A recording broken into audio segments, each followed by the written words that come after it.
Alright guys, TacticalRab back again today. Hope you're all doing well and enjoying your day so far. Modern Warfare 2 has now been out for a few days and the complaints are starting to mount. Clayster and Formal both giving their perspective on their key issues within the game right now and what Infinity Ward might or might not decide to do to actually help out the competitive scene. Very much into your thoughts in the comment section below. Hit the like button if you enjoy. Subscribe if you're new as always. I'd greatly appreciate it. It really helps out the channel. Thanks very much indeed for doing that one. Plenty to discuss today. Doug sent to Martin absolutely Friday and he's getting hyped of course on the Boston Academy roster he's got for this season. This is one crazy example here over from Octane. Skill issue, to be honest, he says. He was absolutely mind-blown here and you can't exactly blame him. Here he comes around the corner here and, he gets the grenade out on the hotel map, comes into the kitchen or whatever's going on, cooks the grenade, tries to chuck it through the doorway and you can see the door is wide open here, right? The door's open, he chucks the grenades and then the door just closes. Like, what is going on? I'm so confused how this is even possible. But, yeah, apparently it happens. It bounces off, almost kills him. And then he's so mind-blown that he just dies to the guy coming around the corner. So, yeah, that's just one classic example of Modern Warfare 2 in a nutshell. But, yeah, doors just make things a messy situation. In fairness, doors are not as problematic in this game as they were back in Modern Warfare 2019. I could not live with Ramaza again for another year. If they bring that back as a remastered map, I've just absolutely lost the plot, to be honest. And this is another example here that Tiny and Temp and Proto are kind of talking about here, which is the Deagle. And I wonder if the Deagle is going to get GA'd or not, just because, I mean, this guy gets absolutely smoked here by the Deagle. This guy's laying down with the sniper rifle here on Crown Raceway, pulls out the Deagle, kills him in 2 bullets. I mean, look how quick he dies here. Like, the first shot was just hip fire to the body. The second shot as well, like, he just absolutely melted him. I don't really mind the Deagle being a 2-shot kill necessarily. It was the same thing back in Modern Warfare original, right, in COD 4, and it fired very fast in that game. The Deagle was really OP, like you could argue. So, you do get moments like this, but also the Deagle is still can be pretty hard to use. I don't know what you guys think about this, whether the Deagle's going to be a usable kind of pistol in this game, because I know that some have already gravitated elsewhere, maybe because they think the Deagle is going to get GAs or not allowed. But yeah, this is one example of when it's rather too strong, you could argue, in the current state of the meta. This, another thing here from Clayster, spawns on Embassy. Embassy is probably the map right now that's played in the competitive rotation, at least as it stands, that has the most complaints about it. Like, and even Fortress, I've seen some dodgy spawns there as well. But look at this. Poor Clayster, he spawns up straight into the path of a grenade, and then he jumps out the way and dies immediately to this guy from the left. I mean, I would be not so happy about it if that happened to me. And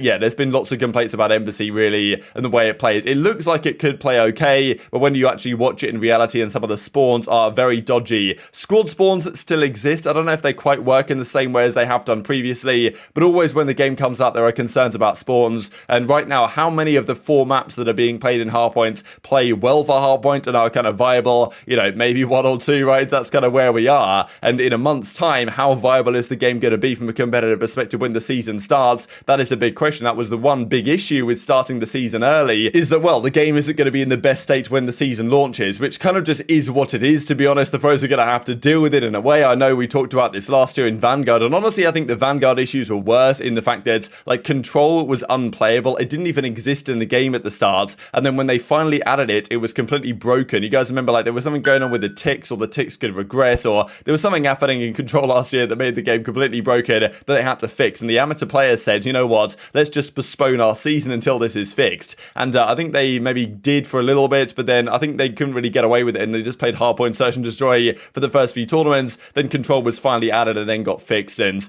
then it was okay for the rest of the season, but not exactly great. So others have still suggested, why not do the same thing? What about postpone the season until trophies work? I think he's probably more talking here from the amateur challenger side, just because you're not going to postpone the CDL. You know, they want capture the flag, they want some changes to hotel and these other maps as well, bringing them down to 5 hills. And these are nice ideas in theory, but whether Joe Seacott's actually going to deliver on this in anywhere near a small time frame is a big question. And I'm sure Infinity Ward are focusing 99% right now on making sure Warzone 2 releases well and effectively, rather than bringing hotel down to 5 hills, even though that would much improve our situation. They have so many developers working there, and yet the actual outcomes don't seem to be particularly good. At the same time, though, some of these changes surely could be made relatively easily and quickly without affecting the vast majority of the casual player base. Something like, you know, the animations, for example. This is a key question that Clayster has been raising about, okay, let's say you want to activate dead silence. It takes you ages to bring up that dead silence thing. Why is that necessary? I don't know. Of course, look, I understand that they wanted to make it so that you get punished for using dead silence for some reason. And the dad who's camped up, no disrespect for dads, is, you know, sitting there, maybe he can hear you, or least maybe he can catch you off guard while you're activating the dead silence to sneak up on him. Whatever it is, you could at least make that quicker to some degree, right? If it has to be there, the activation animation, you could half the amount of time it takes because it's getting a lot of people killed. But the first half of the game, you don't have fast hands. That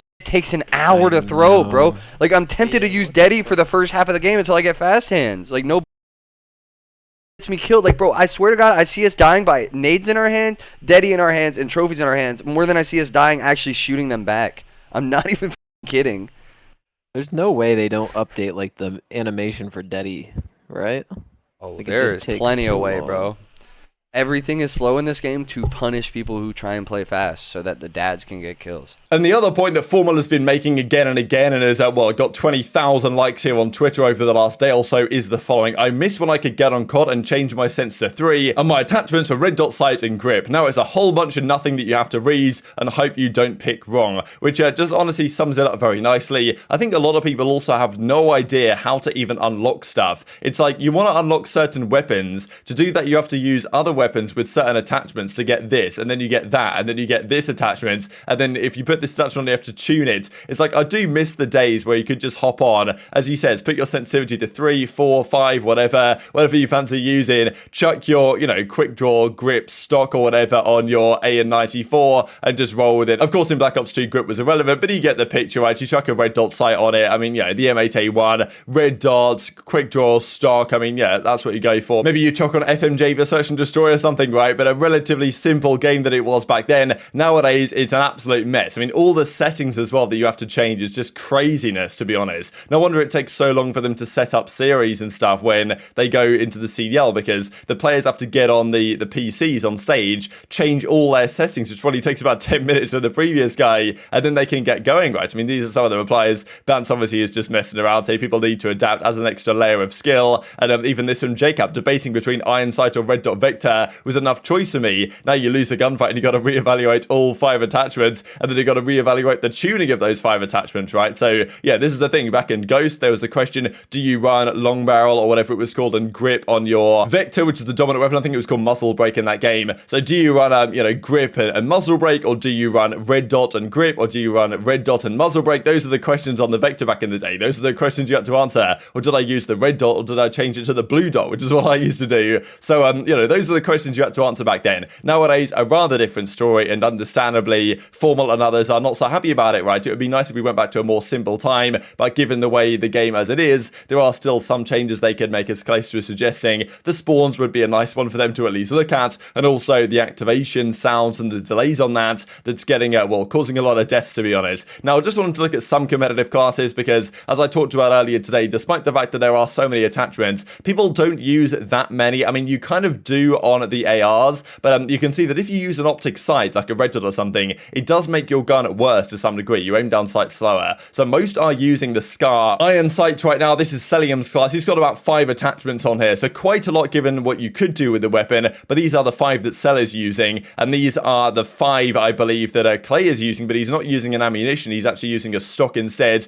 the Tempest P80 Strike stock. I mean, how do they come up with these names? I have no idea. But also the camo is nice here. It's like that one from Ghost back in the day, and they brought it back for this game. So yeah, that's what Clay is using, but that's actually on the M4, and this is on the Scar, right, that Cellium is using. So there's kind of 2 viable ARs right now. So I don't know if they'll gravitate to one over the other over time, and there probably will be. I just noticed he's got the eggplant kind of thing on this. That's pretty funny stuff from Mr. Cellium. Now, and even as Blaz says here, figured out the best attachment, it's going to be quite the challenge. Wanted to share this clip from Scump actually as well, where he talks about just some other ideas about the state of the game, largely due to the aim assist question, because we saw Dashy talk about this recently as well, saying that, you know what, the aim assist needs to be toned down. It's way too strong nowadays. The dynamic aim assist, since they added that option, has made it so much easier to shoot. And I'm sure Scum remembers just a couple of weeks ago playing in that Black Ops 2 throwback tourney, playing what it was like in Black Ops 2, the aim assist that was in that game that was very weak. If you hit good shots long range, it was actually an impressive thing to do. Whereas nowadays, the gun kind of aims for you to a large degree. The skill gap between aiming has definitely gone down, and Scump isn't happy about it. Might be one of the other reasons why he's going to move into retirement shortly. Could run out to their side.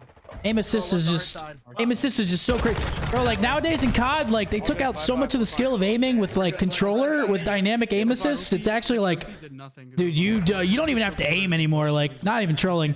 It's like so easy to shoot nowadays compared to back then. we have here? I think we have offense. We have Daddies. We have Daddies. I think we should. Round 11. One plays it every single round. I don't got Daddy. No one has Daddy. No. It's like, it's not hard to shoot in COD anymore.